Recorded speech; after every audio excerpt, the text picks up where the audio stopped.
Hey yo, man, I have these daydreams about traveling and not just traveling, but actually like residing in a different country where English ain't even the first language. Um, I feel like my energy would thrive in a foreign place. I'm getting to a point where I feel like I'm reaching my peak utility here in America. Meaning I've used it all up, I feel like. It's almost like I no longer identify or I don't want to identify as an American. Not for any specific reason other than the fact that my energy, I believe, will thrive better somewhere else. Or I could be used better for and for a larger purpose by living somewhere other than in America.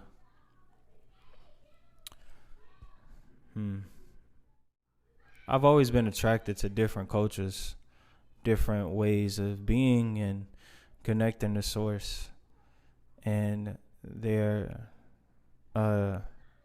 traditions. I've always been drawn to just different shit.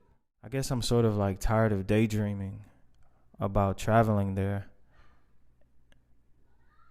And it's starting to like hurt how much I yearn and how much, you know what it is? Like, it's the other day I was at this restaurant, and on the screen they had a YouTube channel where it's this guy where he travels and he does these like walking tours, and he was in Argentina, and I was sitting there watching it and I wanted to cry. Like literally got teary eyed, like, because one part of me was crying because of how beautiful it looked. And then simultaneously, I was crying because I had the thought that I'll never get to go there. Like, it's weird confronting self-doubt like that. But I had the thought, like, man, I want that so bad, but I know that I'll never get it. And to say that I know that in and of itself, it kind of, to me, in the way my mind works, that kind of gives me hope in a weird way. To think that I'm so convinced that I won't get to have something that I want. In and of itself, the irony of it is that, like, I don't know that. And how my life is set up sometimes, when I like tend to like know something or think I know something, I'm usually wrong about it. So I guess in a weird, twisted way, me admitting that I'll never get to experience something like that beautiful gives me hope that I actually will.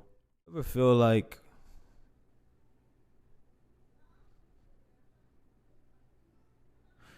do you ever feel like what you want just isn't possible? It's a very simple question, but like, honestly, like, do you ever think about the things that you want in this life or things you find enjoyable, and simultaneously you know that that's never gonna happen, or you somehow convince yourself that you will never experience it? But why do you want it? So I guess the question is, do you have things in your life that you want that you've convinced yourself you'll never have? Another thing I've been thinking about lately in my daydreams is poverty, and how poverty isn't just a financial crisis, but it's also a psychological and emotional underdevelopment thing as well. So poverty is also an emotional state just as much as it is a financial state. And there's this loud argument happening right by my fucking window because my apartment is next to the fucking pool. And that was an argument that was happening. It was late. And I woke up and I wasn't even upset that they were so fucking loud that I woke up out of my sleep. I instantly started to listen. And I started to just recreate the scenario how I imagined the point of their argument was and what it was going to lead to. And I went down this whole like narrative that I made up. And this is like 2 a.m. and I'm doing this shit. And now I'm thinking like, man, you have to find a career path that caters to that ability.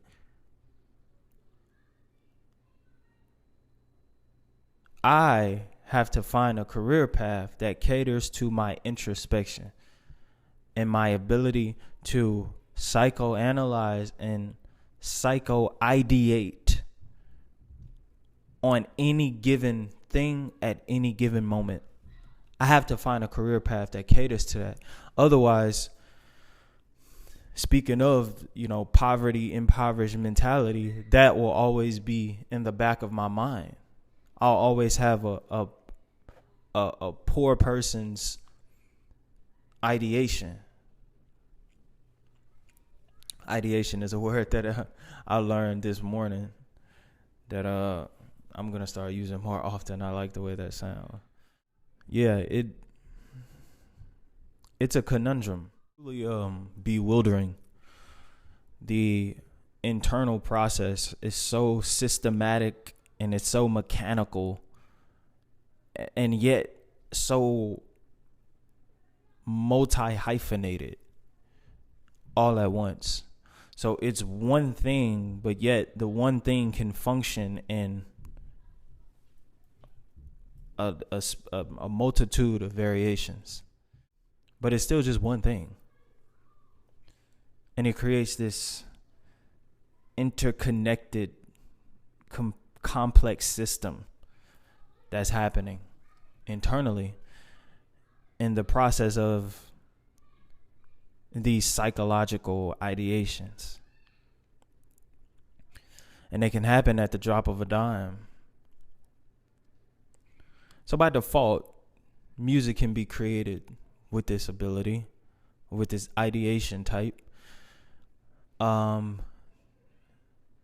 Unique points of views, some half-baked, some not, can be created with this type of ideation. But deception can also be created, and self-delusion, self-deception, can be created with this ideation and deceiving others. So to say I'm lost is a complete understatement, to the point where it doesn't even mean anything when you say you're lost. You're not saying anything. You're just saying, like, I want to say, when I say it, I'm just saying I'm alive, right? Like, to say I'm lost is not really saying much at this point, because the core is cocooned within. I have to find another word other than multitude or multiple, or I have to find another way to say it. My vocabulary isn't that great, but my core is shelled and encapsulated by layers of fear, layers of lies, layers of personas, layers of I don't want to say this part. I'm blocking this part out. Because again, I don't know how to say what it is that I'm trying to say. I just have to put it out there, and it's a mumbled, jumbled up state. But there's a secret that I hold, and the secret that I'm about to let out is that whatever I say is not what I actually think. I can't express what it is that I think. I can't say that what I'm saying now is what I really feel. I can't say that. And that part bothers me sometimes, right? Because it's almost like I can't even tell you what the truth is. 'Cause I'm gonna have to dig to find my truth. 'Cause my truth is always fucking changing. It's a puzzle that I'm constantly like working through. It's never complete. And yeah, sometimes I feel like, what the fuck? Like I don't have any answers to give, you know. I can't say that the process is enjoyable, but what I truly need it to be is purposeful. I need purpose. I need my life to have meaning more than I need it to be enjoyable. Because psychoanalyzing every aspect of life and throughout it isn't necessarily enjoyable, but it can hold a lot of meaning and substance. Yeah, my mom used to tell me, boy, leave them children in heaven. Meaning don't be having no kids so young. Because having kids ain't always, that shit ain't fun. And that shit ain't, that shit makes your life hard. It does. And I guess I understand, like, you know, you want to bring life into the world so you can have a legacy of da-da-da-da-da. But, man, no, bro. Don't have no kids, bro. Like, that's what I would tell my younger self. Hey, don't have any kids. Just stay by yourself. Be alone forever. That way, like, you can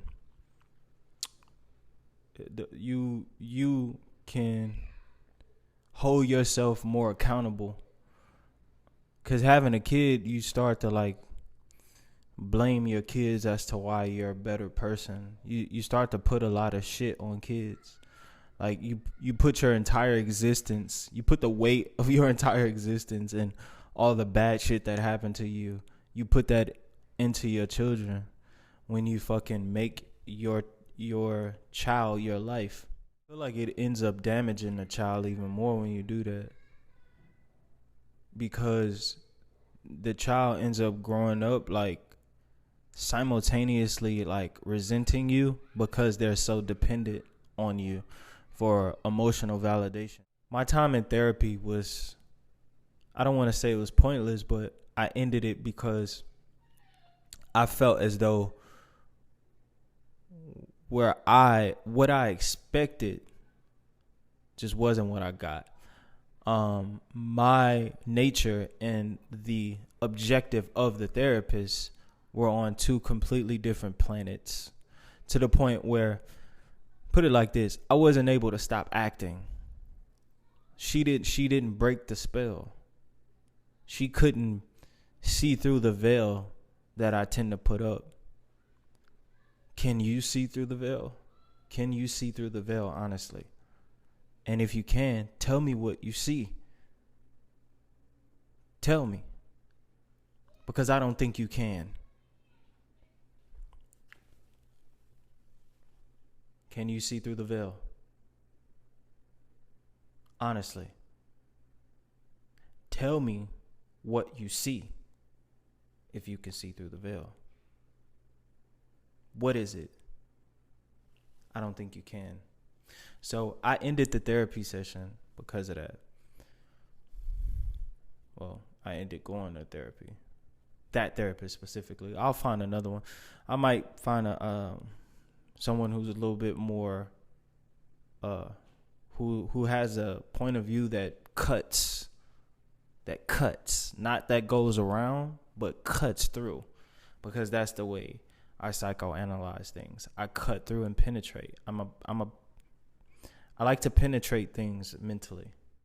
Dear Lord, I come to you in the name of your Son, Jesus Christ, asking for forgiveness.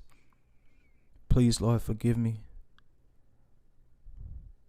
Please, Lord, protect me throughout my investigations. Dealing with someone who's psychologically layered as a being, they project onto the environment, not the other way around. So if you are counting on your ability to masquerade any part of the interaction, that will be detected. Now, will it be called out? Just depends on the other aspects of the psycho, but of the psychologically layered person. Depending on the other aspects of their personality, they may call you out on that, they may not. If they're really, really passive, they'll call you out without you even knowing that that's what they're doing. Because you think you can see through the veil. And that kind of trips you up every time, because you think you can see through something, but really you're seeing through something that is see-through. That's the trick.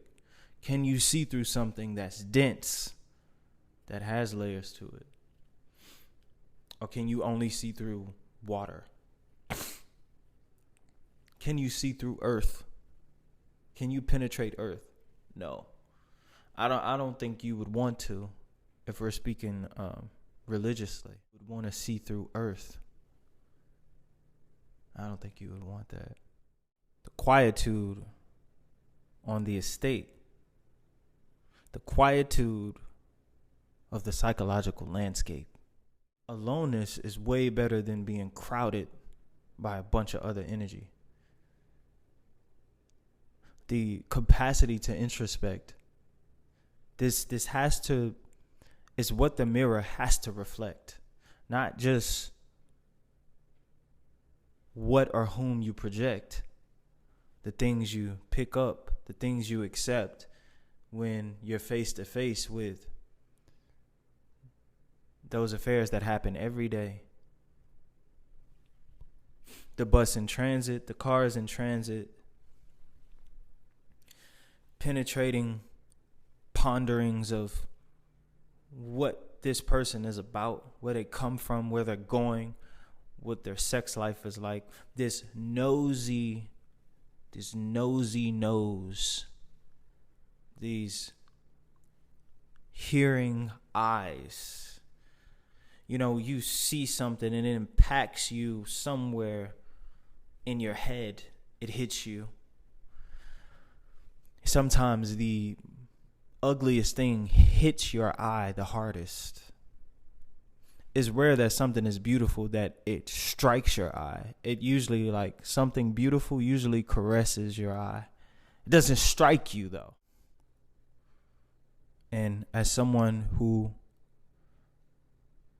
is shameful of the work,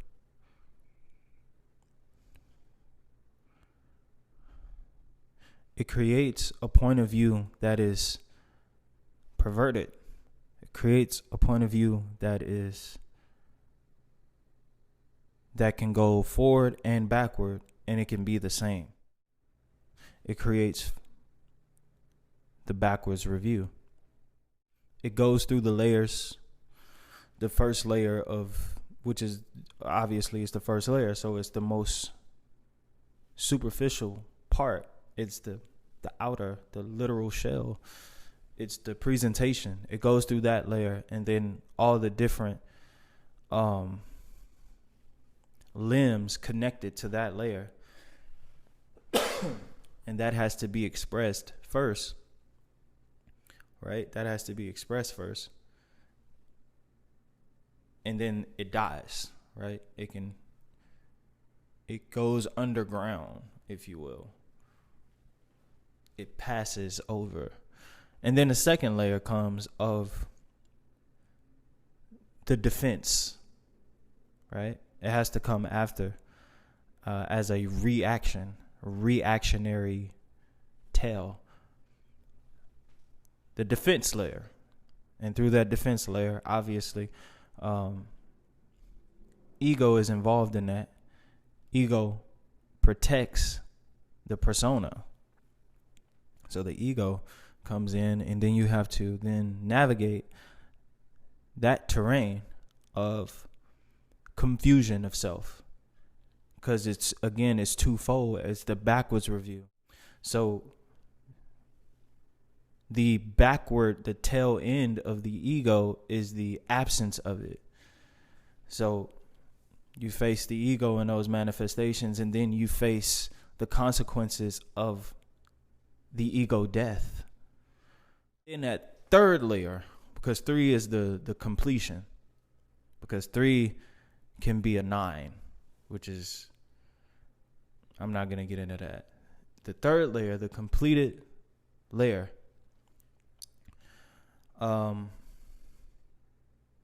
is the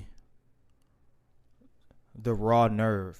Things sprout from it because it itself isn't anything. I'd say it's a raw nerve. I just call it that because, again, we're dealing with symbolism here. We're not dealing with things necessarily. So if you're trying to find ground here, go somewhere else because you're not going to find it here. There is no ground. I told you before, there is no form in this space. I looked back and I expected to see a face, but what I saw was just empty space. It didn't exist just because I expected it to. I can't say that I know any more than you. I can't say I'm better than the person that cut me off in traffic, because I've done that same shit too. So who am I to say what's true? Whose job is it to tell this story? Whose job is it? It simply disappears with the wind.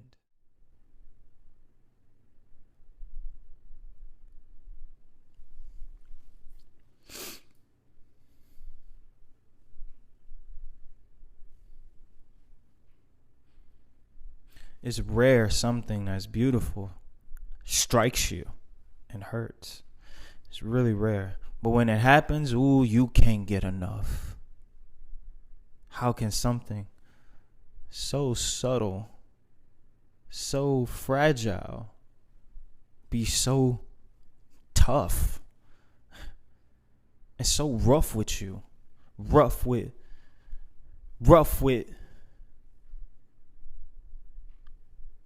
you. But it must end, just like all good things. I love endings. I love endings because that's when things are the most interesting.